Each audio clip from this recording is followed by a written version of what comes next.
大家好啊，咁我叫 Raymond 嘅，咁多謝大家今日抽時間嚟到睇我哋呢個 Travel Lovers 嘅旅遊頻道。咁今日呢會同大家講一個比較遠少少嘅旅遊景點和介紹一下。咁首先呢，就俾個牽示大家聽，睇話先啦，估唔估到會係啲咩地方呢？係啦，可能大家都睇見到啦，就係英國喎。咁呢，最近啦，咁大家可能都見到一啲嘅港英旗啦、龍獅旗啦，咁經常會出現啦。咁所以呢，就今日呢，又同大家講下英國呢個地方啦。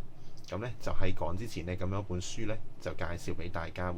咁本書呢，就係呢本啦，開始在英國自助旅遊。咁呢本書呢，其實呢，就你睇勻晒裏面呢，成本書入面呢，咁樣都講冇乜特別嘅嘢講個旅遊個景點嘅。咁但係呢本書裏面呢，就係一個好好嘅介紹啦，咁俾大家。因為裏面呢，就有好多嘅 guidelines 嘅。咁例如裏面啦，咁樣有講到裏面嘅英國嘅一啲嘅天氣啦、文化啦。咁甚至乎裡面嘅一啲貨幣啊、退換嘅要注意嘅地方啊，點樣去到搭地鐵買飛啊，等等啦。咁食飯有啲咩嘢嘅地方要注意啊，咁樣咁都好詳細咁去介紹咗俾大家嘅。